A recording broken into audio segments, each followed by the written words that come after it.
स्वयं सहायता समूह की ओर से लगातार लोगों की मदद भी की जा रही है। और चलिए अब इसी के साथ रुक करेंगे एक बड़ी खबर की। हम बात करेंगे सीएम मनोहर लाल का विशेष चर्चा कार्यक्रम आज रहने वाला है। मिनी और हाईटेक डेयरी संचालकों से संवाद किया जाएगा। सरकारी योजनाओं का सीएम फीडबैक लेंगे। ऑडियो कॉन्फ्रेंसिंग के जरिए सीएम मनोहर लाल संवाद करेंगे। तो ऑडियो कॉन्फ्रेंसिंग के जरिए संवाद सीएम मनोहर लाल करेंगे। आपको बता दें, सरकारी योजनाएं सही तरीके से जनता तक पहुंच पा रही है और उनकी सुविधाएं जनता उठा पा रही है। इसको लेकर सीएम मनोहर लाल एक विशेष कार्यक्रम रखते हैं जहां पर जनता से फीडबैक भी लेते हैं। तो ऑडियो कॉन्फ्रेंसिंग के जरिए संवाद करेंगे सीएम मनोहर लाल थोड़ी देर में।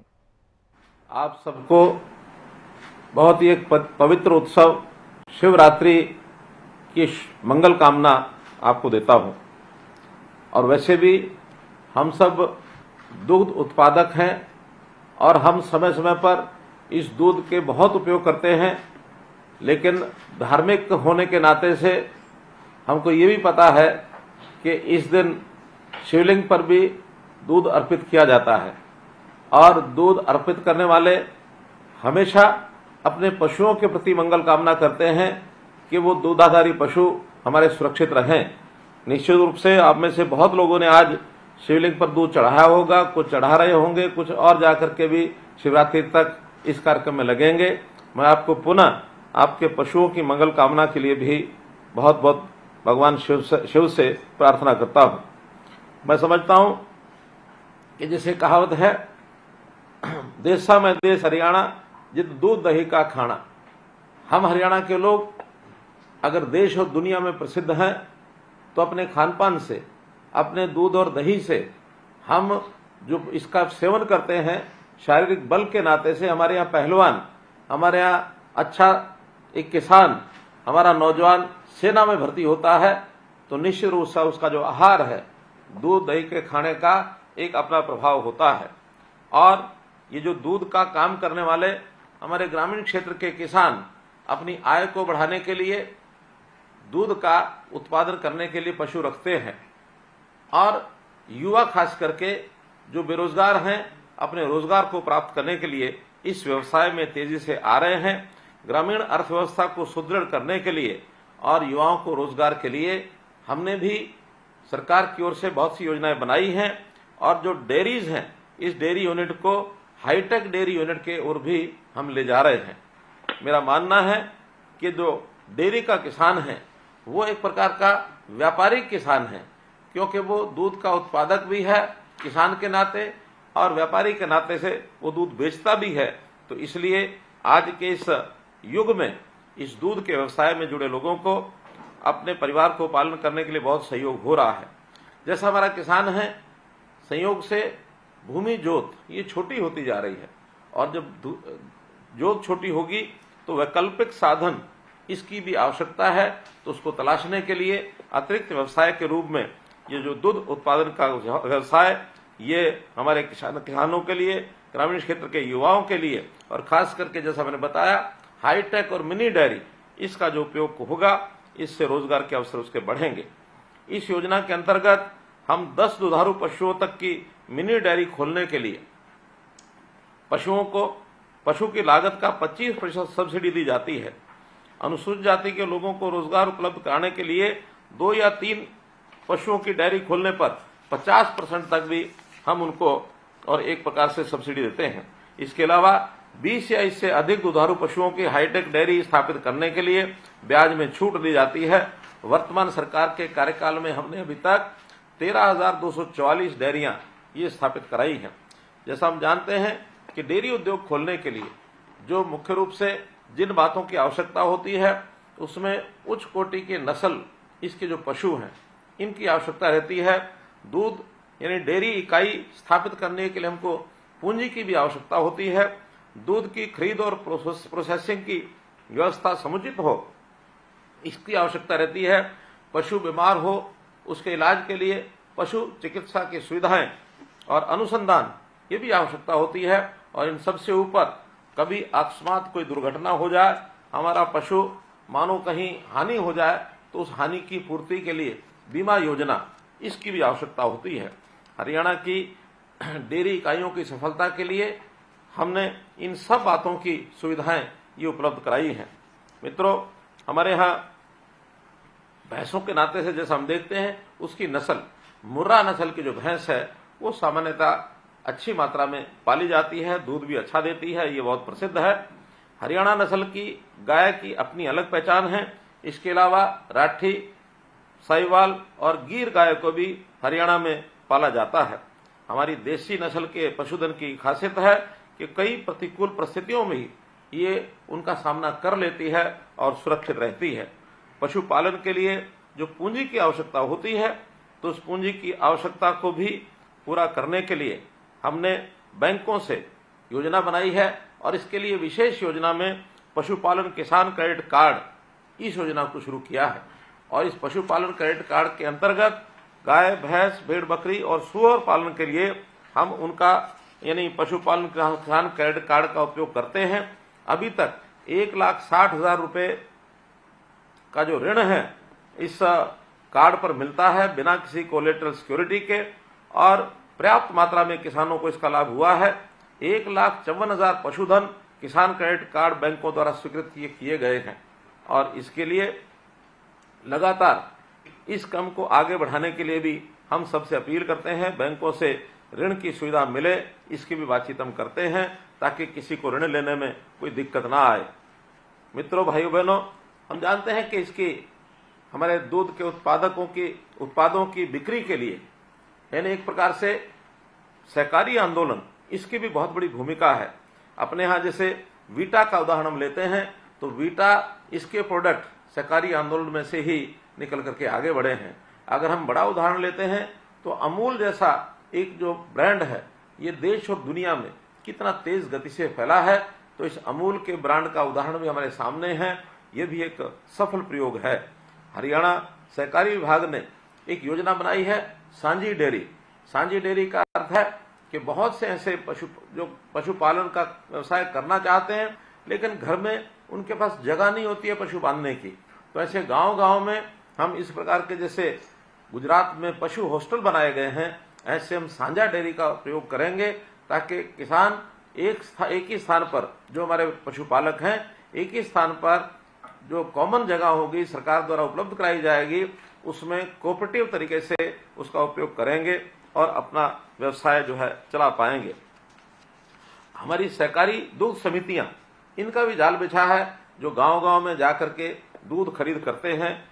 3300 के लगभग सहकारी दूध समितियां प्रदेश में हैं, जो दूध की प्रोसेसिंग के लिए 6 मिल्क प्लांट के लिए दूध प्रोसेसिंग की क्षमता जिसकी 9 लाख लीटर है, इतना दूध प्राप्त करते हैं।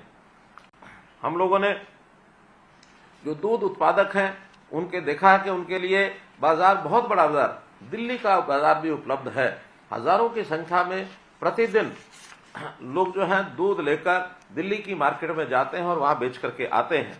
ये दूध उत्पादन अधिक कैसे बढ़े, इसके लिए हमने विशेष प्रोत्साहन योजना बनाई है। सहकारी दुग्ध समितियों का जो दुग्ध उत्पादक हैं उनको 5 रुपया प्रति लीटर ये प्रोत्साहन राशि भी दी जाती है और इसका बहुत लाभ हमारे दुग्ध उत्पादकों को होता है। दुग्ध उत्पादक के परिवारों की खुशहाली, इसका भी ध्यान रखते हैं। उनके बच्चों के लिए शिक्षा के अंदर जो 8वीं, 10वीं और 12वीं कक्षा में पढ़ते हैं और अच्छे अंक प्राप्त करते हैं, उनको मासिक छात्रवृत्ति 10वीं के बालकों के लिए 2100 रुपया और 12वीं के बालकों के लिए 5100 रुपये की छात्रवृत्ति ये दी जाती है। इस योजना के अंतर्गत 5140 दुग्ध उत्पादकों के बच्चों को 1,86,00,000 रुपए की छात्रवृत्ति ये अभी तक दी जा चुकी है। हम सब ये भी जानते हैं कि दूधारू पशु, इसकी जो कीमत है ये बहुत अधिक होती है, लेकिन अकस्मात किसी दुर्घटना के कारण से यदि किसी पशु की मृत्यु हो जाए तो उसका नुकसान होता है। इस नुकसान की भरपाई के लिए भी पंडित दीनदयाल उपाध्याय सामूहिक पशुधन बीमा योजना ये हमने शुरू की है। कोई भी पशुपालक अपने पशु का दुग्ध उत्पादन क्षमता अनुसार 100 से 300 रुपया और छोटे पशु का 25 रुपया प्रीमियम देकर बीमा करवा सकता है। अनुसूचित जाति के पशुपालकों के लिए ये बीमा की राशि, जो उसके लिए शुल्क की राशि ये 0 है, अर्थात बीमा मुफ्त में कराया जाता है। अभी तक 8,52,000 ऐसे पशुओं का बीमा ये किया गया है। मेरा आपसे अनुरोध है कि आप भी सब जो भी पशु खरीदते हैं उस पशु का बीमा अवश्य कराएं। इसी प्रकार से जो हमारे सहकारी दुग्ध समितियों के पशु जो हमारे दुग्ध उत्पादक बंधु हैं, अगर किसी दुर्घटना में मानो उनका नुकसान कोई हो जाए, मृत्यु हो जाए, तो उसके लिए भी हम 5 लाख रुपया एक बीमा राशि उसको मिलती थी, अब उसको बढ़ा करके हमने 10 लाख रुपया कर दिया है। इस योजना के अंतर्गत भी बहुत लोगों को लाभ मिला है। लगभग 3 करोड़ 10 लाख रुपए का लाभ ये दिया जा चुका है। मित्रों, हम तो यही कहेंगे कि पशु जो है हमारा जो दूध देता है, ये हमारे लिए एक हमारा परिवार का जैसे एक सदस्य होता है, उस प्रकार से हम अपने पशु को रखते हैं, उसकी देखभाल करते हैं। विदेशों में भले ही दूध क्रांति में दूध बहुत ज्यादा हो जाता है, लेकिन वहां पशु को एक दूध देने वाली मशीन से ज्यादा कुछ नहीं समझा जाता।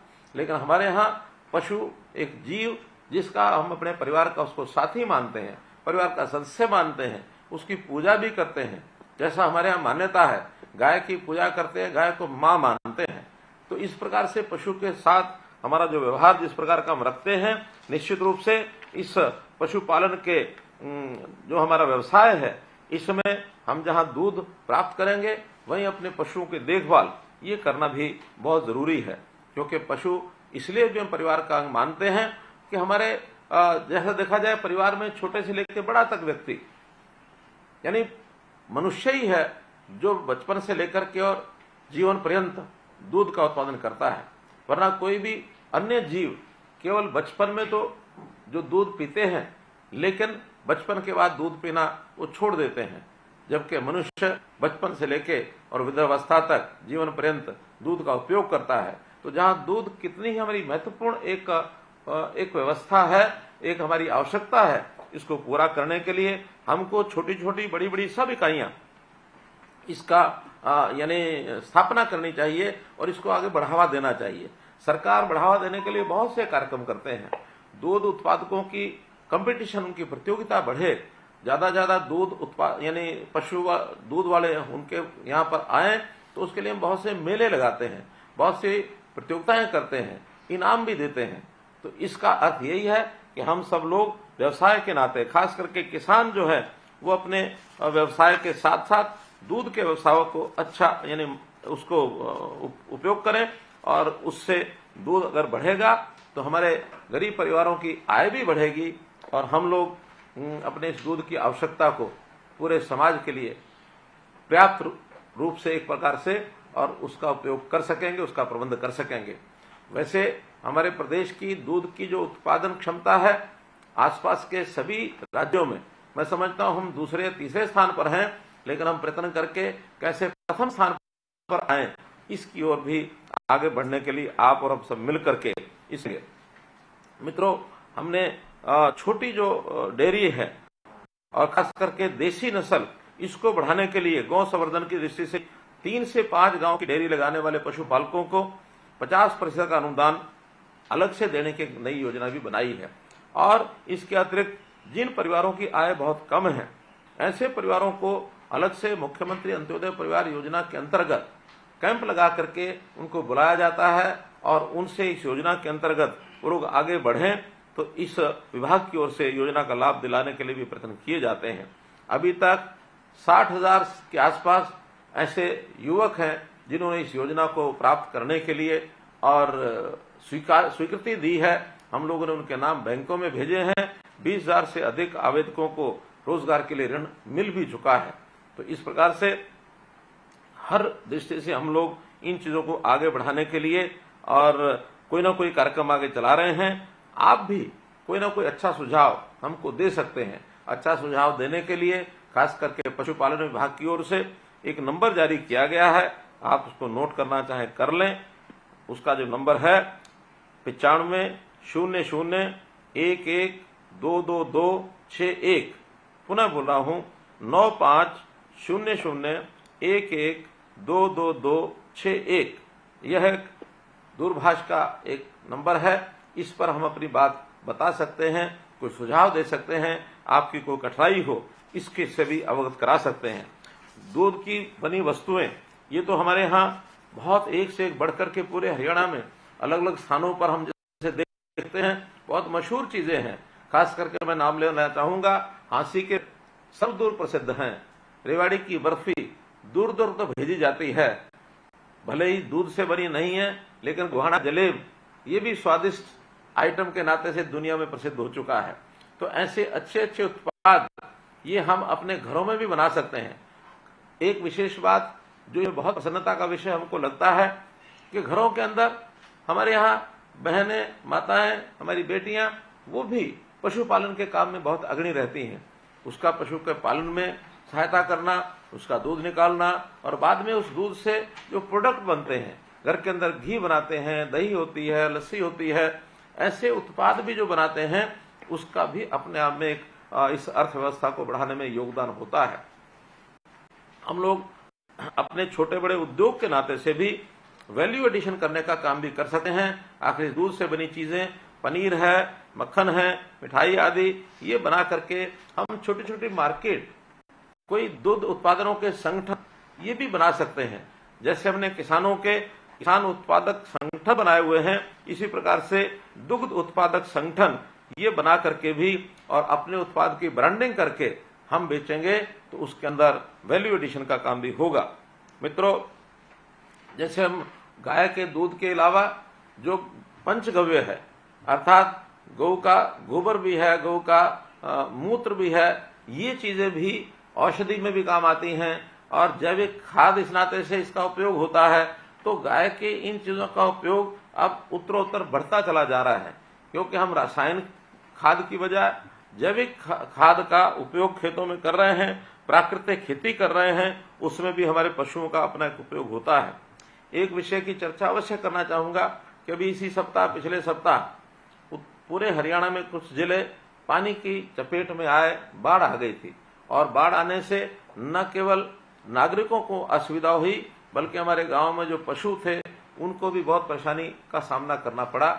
हमने सभी डिप्टी कमिश्नर्स को ये आदेश दिए हैं कि जहां परिवारों के लिए, नागरिकों के लिए हमको उनके खाने के लिए, पीने के पानी की व्यवस्था करनी है, वहीं पशुओं के लिए चारे की व्यवस्था भी करनी है और सभी जो हमारे डिप्टी कमिश्नर हैं इसकी व्यवस्था कर रहे हैं। तो मैं ये जानकारी आपको देना चाहता हूं।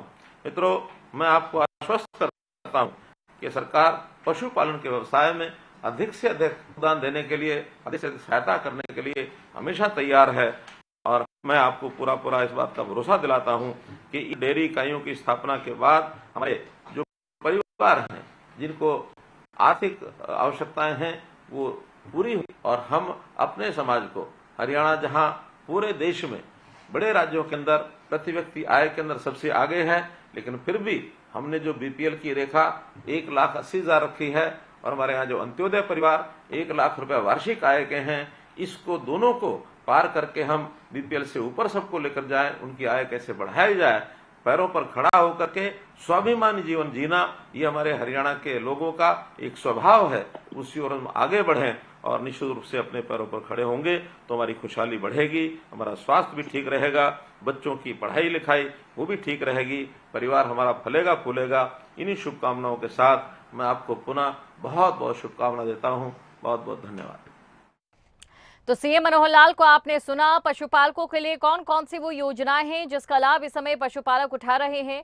पशुपालकों के बच्चों के लिए मिनी और हाईटेक डेयरी संचालकों से यहां पर सीएम मनोहर लाल की बातचीत। हरियाणा के लोग दूध दही से प्रसिद्ध है, ये सीएम ने इस दौरान कहा।